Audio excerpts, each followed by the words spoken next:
놀랍네 놀랍네 오 주님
위해서 우리 하나님 앞으로 우리가 나아갈 수 있음을 믿습니다.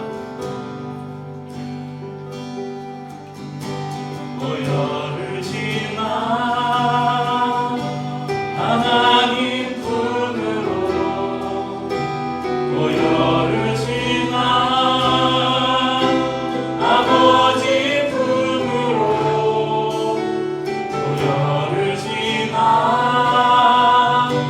하나님 품으로 한 걸음씩 나가네.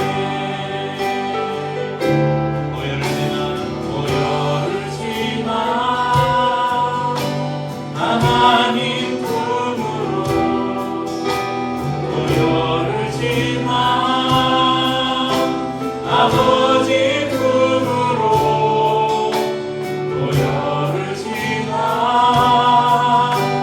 하나님 품으로 한 걸음씩 나가네. 좁히라 주 보혈이 내 영을 새롭게 하시네. 좁히라 주 보혈이 내 영을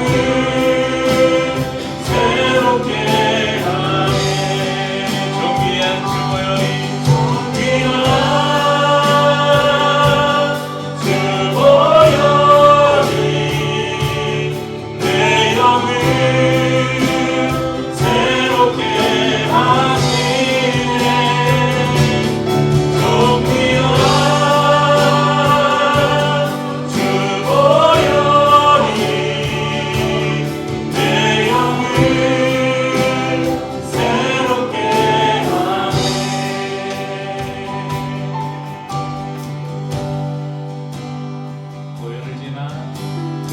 모여르지마 하나님 품으로 모여르지마 아버지 품으로 모여르지마 하나님 품으로 한 걸음씩 나가네. 모여르지마 하나님 품으로 모여르지마 아버지 품으로 모여르지마 하나님 품으로 한 걸음씩 우리 예수 그리스도 안에서 살아계신 하나님 앞에 더 가까이 나아가십시다. 존귀한 주 보혈이 내 영을 새롭게 하시네. 존귀한 주 보혈이 내 영을 새롭게 하네. 오늘은 사순절 첫 번째 주일입니다. 사순절은 지난 수요일부터 시작이 되었습니다. 지난 수요일을 제의 수요일이라고 하는데, 그래서 예전적인 교회에서는 이 수요일 날 모여서 사순절을 시작하는 예배를 드립니다. 제의 수요일 예배를 드리면서 요 제의 수요일이라고 하는 제가 타고 남은 제 있잖아요. 그 제를 물에 타서 이렇게 이마에 십자가를 긋고 그렇게 사순절을 시작하는 그런 의식을 하기도 합니다. 사순이라는 말하면 40일이라는 의미가 있죠. 사순이라는 의미가 우리말로 열흘을 의미합니다. 사순 그러면 그 의미 자체가 40일이라는 시간인데 그 제2 수요일로 시작해서 부활절, 그러니까 부활주일 바로 전날 토요일까지 40일간을 지키는 기독교의 교회력에 있어서 아주 중요한 절기입니다. 그런데 왜 40일일까? 이 성경에 보면 이 40일은 굉장히 의미를 가지고 있는 숫자입니다. 이스라엘 백성들이 광야에서 보냈던 시간이 몇 년이었습니까? 40년의 시간을 보내고요. 모세가 시내산에 올라가서 하나님과 대면하여 그분의 말씀을 듣고 율법을 수여받은 그 시간이 40일이었습니다. 예수님께서 공생의 사역을 시작하시면서 광야로 나가서 며칠 동안 금식하시면서 기도하시고 또 사단에게 시험을 받으셨습니까? 40일이었습니다. 그래서 성경에서 40이라는 숫자는 단순한 숫자 그 이상의 의미를 담고 있습니다. 그래서 우리 교회에게 사순절은 이 40일이라는 시간 동안 이 40일은 어디를 향해 달려가냐면 부활주의를 향해 달려가는 거예요. 부활을 향해 나아가는 시간입니다. 바로 부활하신 주님을 기다리면서 하나님 앞에서 회개하고 절제를 통해서 자신을 비우는 시간이 바로 사순절입니다. 왜 자신을 비워야 하는가? 왜 우리 속을 비워야 되겠어요? 뭐 하려고 비우겠어요? 채우려고 비우는 거죠. 무엇으로 채워야 됩니까? 예수 그리스도. 부활하신 예수 그리스도를 우리의 마음에 가득 채우기 위해서 우리는 사순절 기간 동안 우리 자신을 그렇게 비우는 것입니다. 하루 한 끼 금식을 하는 것도 좋고 하루에 한 번 나의 기도가 필요한 사람이 누구일까를 생각하면서 다른 사람을 위해서 기도하는 것도 의미가 있을 것입니다. 하루에 한 장씩 성경을 읽는 것도 좋고 또 우리 사순절 묵상집을 구입하신 분들은 매일 그날의 본문을 읽고 묵상하고 또 올해는 또 그 본문을 옆에 이렇게 필사해보는 그런 시간을 가지는 것도 의미가 있겠습니다. 무엇보다도 가장 좋은 비움의 훈련이 무엇일까? 바로 내가 가진 것을 나눠서 다른 어려운 사람들을 도와주는 것, 이것이 가장 나를 비우는 좋은 훈련이 아닐까 생각합니다. 그래서 사순절 기간 동안 여러분 하루에 한 가지씩 하루에 한 번은 내가 나의 것을 들여서 누군가를 도와주는 그런 일을 한번 해봐야 되겠다, 그런 결심을 하셔도 좋겠습니다. 이제 오늘 말씀으로 돌아와서 저희가 P4U라는 제목의 시리즈 설교를 진행하고 있는데 오늘 나누는 세 번째 말씀의 핵심이 바로 이 예수 그리스도십니다. 하지나 긁지 마. 잠깐 지난 두 번의 시간에 말씀을 정리해 보겠는데 이 설교를 준비하면서 사실은 여러분들에게도 나눴듯이 우리 전수정 집사님의 가정, 우리 신재익 씨와 또 유림이 유나 그리고 우리 윤현배 형제 그리고 지아 지민이 가정을 생각하면서 이들이 예수 그리스도의 복음을 깨닫고 예수 그리스도를 영접하는 그 일들을 우리가 소망하면서, 여러분 사람이 구원받는 일이 우리가 계획하고 우리가 떼쓴다고 되는 일은 아니잖아요. 그래서 하나님의 손 안에 있기 때문에 단지 우리는 그것을 소망하면서 이 말씀을 나누기로 했는데 참 안타깝고 아쉬운 것은 그 사람들이 다 이 자리에 없어요. 그래서 이 설교를 계속 해야 되나 고민이 되는데 이 말씀을 예전에 여러 번 했던 설교인데도 다시 설교를 준비하면서 본문 내용들을 조금 더 수정하고 이러면서 먼저 제가 은혜가 됐어요. 이 말씀을 다시 살펴보는, 다시 한번 되새기는 것이 저에게 개인적으로 은혜가 됐기 때문에 우리 성도님들에게도 동일한 은혜가 될 것이라는 그런 확신이 들었고, 또 오늘 마침 우리 최민이 그리고 주헌이 우리 형제 자매들도 오고 또 우리 다음 세대 우리 자녀들도 이 말씀은 계속해서 들어야 돼요. 그래서 어느 순간 깨닫는 시간이 있거든요. 그래서 이 말씀은 우리 중에 누군가에게는 분명히 하나님이 이 나눈 말씀을 통해서 지금 역사하실 수도 있고 나중에 그 들은 말씀이 다시 생각나서 하나님이 역사하실 수 있다는 그런 확신이 있습니다. 여러분, 자연계의 자연법칙이 있듯이 하나님과 사람 사이에도 영적인 원리, 법칙이 있다고 말씀드렸습니다. 그 첫 번째 원리가 하나님은 우리를 사랑하시며 우리를 위해서 놀라운 계획을 가지고 계시다는 것입니다. 하나님의 사랑과 계획이 가장 잘 나타나는 것이 무엇이라고 말씀드렸습니까? 지지난주에 물어봤을 때도 답을 못 하셨는데 설 지내고 다 까먹으셨네요. 네, 저기 성경 제일 앞에 나오는 거 있잖아요.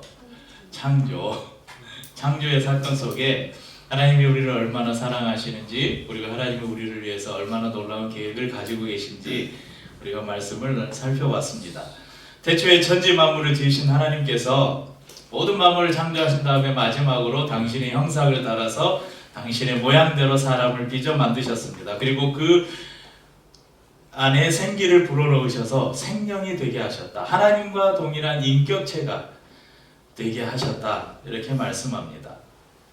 그리고 사람을 보시면서 심히 기뻐하시고 그에게 모든 만물을 다스리고 관리하는 책임을 맡기셨습니다.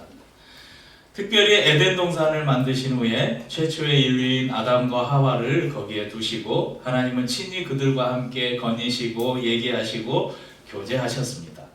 하나님의 성전인 에덴 동산에서 아담과 하와는 모든 풍성함을 누릴 수 있었고 하나님과 친밀한 영적 교제를 나눌 수 있었습니다. 그런데 그 삶이 왜 깨져버렸습니까? 아담과 하와의 후손인 우리의 삶을 보면 알잖아요. 우리는 지금 그런 풍성함을 누리고 있는가? 지난 시간에도 동일한 질문을 드렸습니다. 성도님들은 현재 삶에 얼마나 만족하고 계십니까? 구원받은 백성이니까 당연히 기쁨이 있겠죠. 감사하고 풍성한 삶을 어느 정도 누리며 사실이라고 믿습니다. 하지만 우리의 눈을 조금만 돌려보면 우리 주위는 어떻습니까? 이 땅은 거짓과 속임수, 살인과 폭력, 전쟁과 기근, 수많은 재해들로 많은 사람들과 이 땅이 고통을 받고 있습니다. 왜 하나님께서 주신 그 풍성한 삶을 사람들은, 그리고 이 땅은, 이 피조 세계는 잃어버렸는가? 그것을 우리는 두 번째 원리에서 배웠습니다. 두 번째 원리는 사람은 죄에 빠져 있고 하나님으로부터 떠나 있습니다. 그래서 하나님의 사랑과 계획을 알 수 없고 그것을 누릴 수 없게 되었다는 것입니다. 결국 죄의 문제입니다. 그러면 에덴은 하나님과 인간의 교제의 장소였습니다. 모든 풍성함이 보장된 곳이었죠. 그런데 그곳에 죄가 들어옵니다. 하나님께서 창조하실 때, 만물을 창조하실 때 에덴 동산에 선악을 알게 하는 나무를 두셨습니다. 다른 모든 것들은 너희가 마음껏 누리되 이 선악을 알게 하는 나무의 열매만큼은 절대 먹지 말라 명령하셨죠. 그런데 뱀의 유혹으로 하나님께서 절대 금하신 선악과를 먹고 말았습니다. 왜 하나님은 선악과를 두셨는가? 지난 시간에 함께 고민해봤던 문제, 처음부터 선악과를 두지 않으셨거나 선악과를 만들지 말으셨거나 아니면 아담과 하와가 선악과를 먹으려고 할 때 하나님께서 스탑! 버튼을 딱 누르면 있잖아요. AI 요즘에 로봇들 있잖아요. 로봇가 막 이렇게 움직이다가 그 컨트롤하는 버튼에 스탑을 딱 누르면 딱 멈추잖아요. 하나님께서 선악과를 먹으려고 할 때 스탑을 딱 눌렀으면 되잖아요. 근데 왜 그렇게 하지 않으셨는가? 그러니까 인간이 죄를 짓도록 만드셨고 죄를 짓도록 방치하셨다면 죄의 책임은 인간이 아니라 하나님께 있는 것이 아닌가? 그래서 많은 성경 비평학자들이 이런 주장을 하기도 합니다. 또 우리도 그런 의구심을 가질 수도 있습니다. 이것에 대해서 지난 시간에 제가 그 제주도에 말들이 뛰어노는 목장을 예로 들어서 설명을 해드렸습니다. 이 말들이 뛰어노는 목장에 둘러쳐진 이 울타리는 구속의 장치가 아니라 보호의 장치라고 말씀드렸습니다. 외부의 침입으로부터 또는 울타리를 벗어나 일어날 수 있는 사고로부터 보호하는 장치가 바로 이 울타리입니다. 선악과는 마치 울타리와 같습니다. 하나님의 주권에 도전하지 못하도록, 하나님의 보호를 벗어나서 위험에 빠지지 않도록 보호해주는 장치가 바로 이 선악과였습니다. 또 하나의 대답은 왜 하나님께서 그렇게 죄가 인간 세상에 들어오는 것을 내버려 두셨는가? 바로 하나님께서 인간을 독특한 존재로 창조하셨기 때문이라고 말씀드렸습니다. 바로 자유의지를 가진 인격체로 사람을 만드셨다는 것입니다. 그렇기 때문에 하나님께서 마음대로 조정 버튼을 눌러서 스탑 버튼을 눌러서 인간의 행위를 하나님이 통제할 수 없으셨다는 것입니다. 죄가 들어온 결과 인간은 삼중 소외에 빠지게 됐다고 말씀드렸습니다. 하나님으로부터의 소외, 인간 관계로부터의 소외, 그리고 자연으로부터의 소외입니다. 하나님과의 관계가 멀어져서 하나님의 낯을 피해서 숨었고, 서로 책임져야 할 관계로 지음받은 인간이 서로에게 책임을 미뤘으며, 모든 누릴 것들, 먹을 것들, 모든 누릴 수 있는 것들을 풍성하게 조건 없이 제공했던 자연과의 소외에 빠지게 되면서 이제는 땀을 흘리고 수고해야 먹을 것을 얻을 수 있게 되었습니다. 결국 죄와 함께 할 수 없는 하나님께서는 아담과 하와를 에덴에서 추방시키시고 천사들을 그곳에 두어서 사람들이 들어오지 못하도록 하셨습니다. 에덴에서 쫓겨난 인간은 하나님과 멀어진 관계를 좁혀보려고 선행이나 철학이나 종교나 수행이나 이런 수많은 시도를 통해서 하나님께 닿으려고 했습니다. 그런데 결코 그 어느 것도 하나님과의 단절된 관계를 이어줄 수 없습니다. 하나님의 사랑, 하나님의 놀라운 사랑과 계획은 인간을 에덴에서 쫓아내면서 끝난 것이 아니라 거기에서부터 본격적으로 시작됩니다. 도저히 닿을 수 없었던 하나님과 인간 사이의 간극을 이어주는 방법을 하나님께서 하나 주셨는데 그것이 바로 제사입니다. 오늘 나눌 세 번째 원리가 그것을 가르쳐 주는데, 그것을 다른 말로 하면 요즘 우리 신약의 용어로 말하면 구속이라고 할 수 있습니다.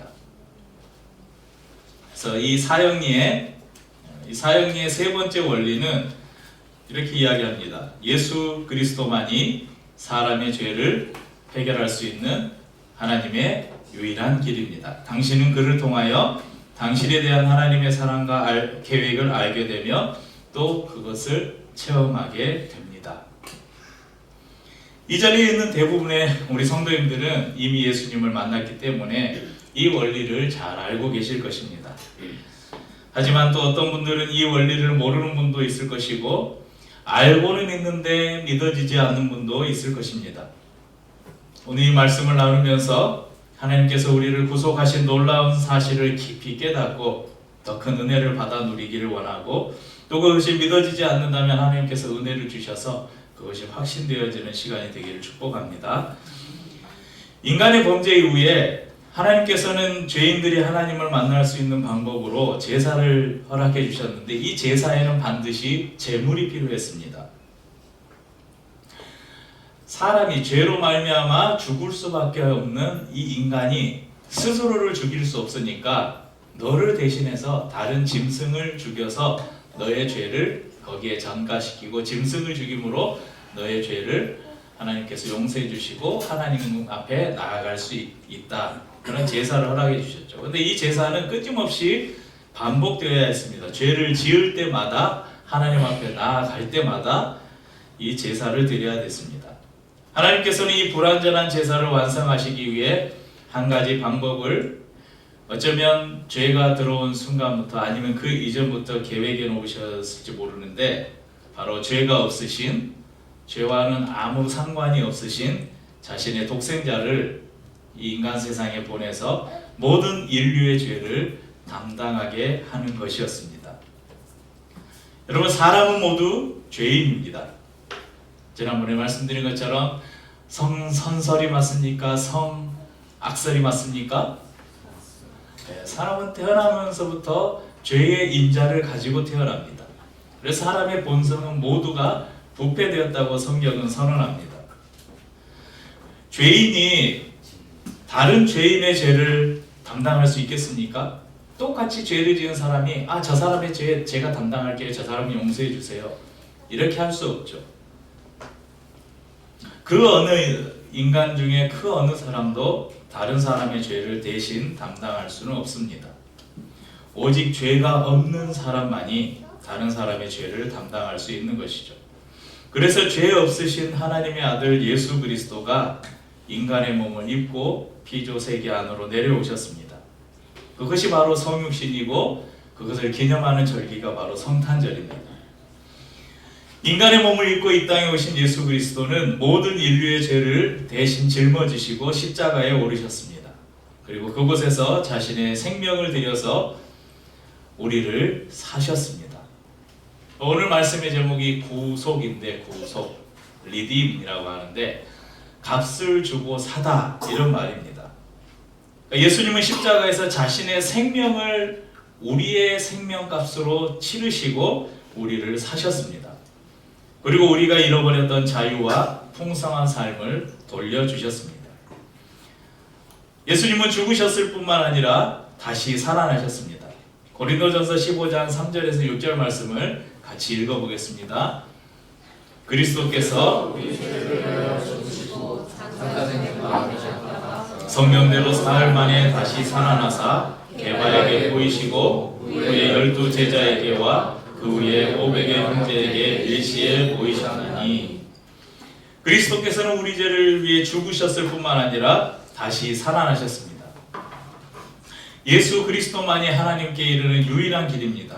그래서 예수님은 친히 말씀하십니다. 요한복음 14장 6절에 예수께서 이르시되 내가 곧 길이요 진리요 생명이니 나로 말미암지 않고는 아버지께로 올 자가 없느니라.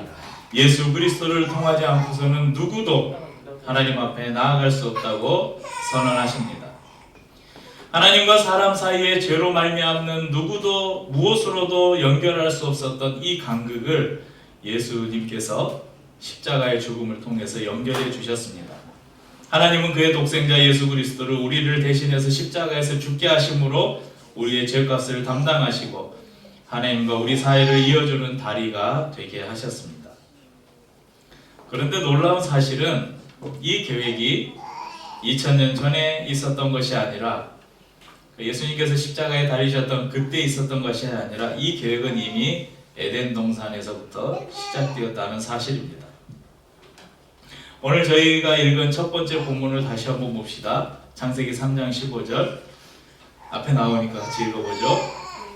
노란 글씨를 읽지 말고 내가 너로 여자의 원수가 되게 하고 내 후손도 여자의 후손과 원수가 되게 하리니 여자의 후손은 내 머리를 상하게 할 것이요 너는 그의 발꿈치를 상하게 할 것이니라 하시고, 그러니까 내, 너, 그 막 이런 뭐라 그러죠 이걸? 아무튼 그런 게 있어요. 그래서 내가 누구고 너가 누구자 헷갈릴 것 같아서 제가 가로 안에 누구를 지칭하는지 표시를 해놨습니다. 바로 내가, 하나님께서 너로 사탄 너와 여자가 원수가 되게 하리다. 여자는 하와죠. 그런데 내 후손, 사탄의 후예 아니면 사탄의 영향 아래에 있는 사람들을 말합니다. 죄 가운데 사는 사람들, 그들도 여자의 후손, 여자의 후손으로 오신 분이 누구십니까? 예수 그리스도죠. 원수가 되게 하리니 여자의 후손으로 오시는 예수 그리스도는 너의 머리를, 사탄의 머리를 상하게 할 것이요 너는, 사탄 너는 단지 그분의 발꿈치, 전혀 별 치명상이 되지 않는, 그냥 아픈지도 모르는 그런 미미한 타격을 주겠지만 여자의 후손으로 오는 예수 그리스도는 너의 머리를 상하게 완전 깨뜨릴 것이다. 이런 약속을 이미 창세기 3장에서 하나님께서 말씀하고 계시다는 사실입니다. 하나님은 타락의 순간에 바로 우리를 향한 구속의 계획을 가지고 계셨습니다. 인간이 죄를 지을 것을 미리 아신 하나님께서는 그 죄를 구속하실 방법 또한 계획해 놓으셨습니다. 하나님께서는 에덴에서 아담과 하와를 쫓아내면서 인간을 버리신 것 같았지만 하나님의 사랑은 창조 때부터 지금까지 변함이 없으십니다. 창세기 3장 21절에 이렇게 말씀하죠. 여호와 하나님이 아담과 그의 아내를 위하여 가죽옷을 지어 입히시니라. 그럼 죄가 들어오기 이전에는 부끄러움을 알지 못했습니다. 그러나 죄가 들어왔을 때 서로의 벗은 몸을 보고 부끄러움을 느꼈고 무화과 잎으로 그 부끄러움을 가렸습니다. 하지만 하나님께서는 무화과 잎을 대신해서 가죽옷을 지어 입히셨습니다. 우리가 구약 속에 나타난 예수 그리스도에 대해서 우리가 말씀을 살펴볼 때 다 나눴던 말씀입니다. 그럼 가죽은 짐승의 껍데기입니다. 가죽옷을 만들기 위해서는 반드시 짐승이 죽어야 됐죠. 곧 가죽옷은 피 흘림을 상징하고 옷이라는 것은 수치를 가리는 것이죠. 곧 이것은 죄를 가리는 것을 상징합니다. 그래서 레위기 17장 11절에 이런 말씀이 있습니다. 육체의 생명은 피에 있습니다.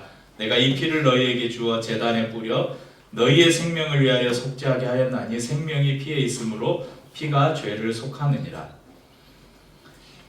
그러니까 하나님을 위해서 대신 되어진 짐승의 피가 우리가 흘려야 될 피를 대신함으로 그 피가 우리의 죄를 속한다 이렇게 말씀하시는 것입니다. 여기에 그 속하느니라 마지막에는 이 속하느니라 이 단어가 히브리어 덮다, 가리다는 뜻입니다. 그러니까 짐승의 피가 우리의 죄를 속하듯이 예수 그리스도의 피가 우리의 죄를 가려준다, 우리의 죄를 덮어준다 그런 의미입니다. 저희가 여러 번 말씀을 통해 나누었듯이 창세기에서 하나님께서 가죽옷을 지어 입히신 이 사건은 그 피를 통한 구속을 미리 보여주는 사건으로 곧 누구를 상징한다고 말씀드렸습니까? 예수 그리스도를 상징한다고 말씀드렸습니다. 하나님은 만물을 창조하신 후에 사람을 지으시고 보시기 심히 좋으셨다 말씀하셨습니다. 에덴 동산에서 아담과 하와와 함께 거니시고 아름다운 사랑의 교제를 나누었습니다.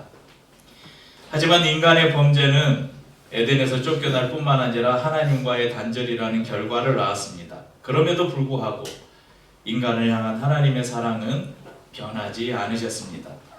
오늘 두 번째 본문을 저희가 함께 읽어보겠습니다. 로마서 5장 8절입니다. 신약성경 245쪽에 있습니다. 로마서 5장 8절 말씀을 같이 읽죠.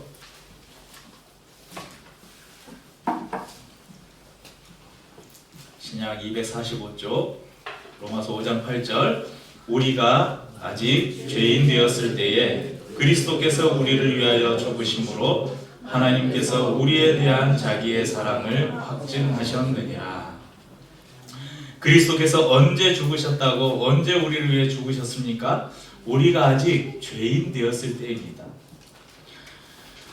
우리가 의로워져서 우리가 깨끗해져서 우리를 사랑하시는 것이 아니라 우리가 여전히 죄인이었을 때 자신의 아들을 십자가에서 죽게 하심으로 하나님이 우리를 얼마나 사랑하시는가를 보여주셨다고 성경은 말씀합니다.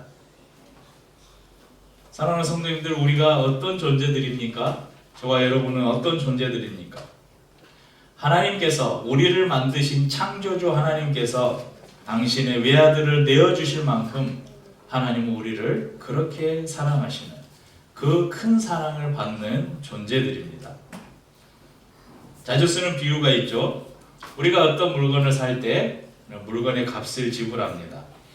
우리가 작년에도 12월에 플로잉 데이를 할 때 여러분 집에서 안 쓰지만 다른 사람에게 필요한 물건들을 가지고 와서 그 물건의 값을 여러분이 매겨서 오십시오 그랬죠. 그래서 여러분이 값을 정할 때 이 물건을 보고 이 물건은 이만큼의 값어치가 있다. 이 물건은 이건 1,000원을 받고 팔면 되겠다. 이거는 좀 좋은 거니까 10,000원은 받아야 되겠다. 이렇게 그 물건의 값을 표시합니다. 그래서 우리가 그 물건을 돈을 내고 사면 우리는 그 물건을 가지고 뭐라고 말합니까? 야, 이건 얼마짜리야? 이렇게 말하죠. 우리가 어떤 물건을 사서 이게 얼마짜리야 이렇게 말할 때 그 얼마짜리라는 것이 그 물건의 가치를 나타내는 표현입니다. 그렇다면 저와 우리 성도님들은 얼마짜리일까요?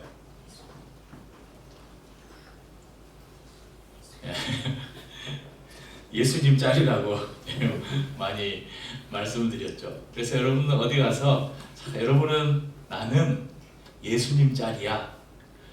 나는 100만원, 1000만원, 억을, 1억을, 조를 줘도 살 수 없고 나는 예수님께서 당신을 내어주고 나를 사신 예수님 짤이다. 그렇게 말하면서 또 그렇게 믿으면서 사시기를 바랍니다. 우리 주위에 명품백을 들고 명품 옷을 입고 멋진 수입차를 타고 수십 수백억짜리 집에 사는 사람들이 있습니다. 우리는 그런 사람들을 보면서 때로 부러워하고 때로는 우리의 삶을 또 원망하고 그러기도 합니다. 그런데 여러분 생각해 보십시오. 우리가 예수님 짤이라면 예수님의 생명을 주시면서까지 우리를 사신 그렇게 우리가 존귀하고 하나님의 큰 사랑을 받은 그런 존재라면 그깟 수십, 수백, 수십억 그런 것들을 그냥 우리는 그깟 것들이라고 충분히 표현할 수 있지 않겠습니까? 그깟 것들과 어찌 우리를 비교할 수 있겠습니까? 이처럼 하나님께서는 예수 그리스도를 우리에게 보내주셔서 십자가에서 죽게 하심으로 우리를 구속하시고 그분을 믿는 믿음 안에서 우리가 잃어버렸던 에덴에서 잃어버렸던 그 자유함과 풍성한 삶을 다시 회복시켜 주셨다는 것입니다. 이제 이 사실을 아는 것만으로는 충분하지 않습니다. 이 사실을 아는데 이제 이것이 어떻게 나의 것이 되게 할 것인가? 예수 그리스도가 이루어 놓은 이 놀라운 구원이 어떻게 나의 것이 되게 할 것인가? 하나님께서 다시 예수 그리스도를 통해서 회복시켜 주신 풍성한 삶이 어떻게 나의 것이 되게 할 것인가? 이것은 다음 주에 네 번째 원리에서 함께 나누도록 하겠습니다. 다음 주를 기대하면서 같이 찬양하고 성찬을 나누겠습니다. 이 찬양의 가사를 잘 생각해 보십시오. 예수 그리스도 안에서 우리의 삶이 어떻게 변화되었는지 이 가사 안에서 여러분 발견할 수 있을 것입니다. 십자가에서 그는 내 이름 바꾸셨네. 십자가에서 그는 내 이름 바꾸셨네. 고아에서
예수의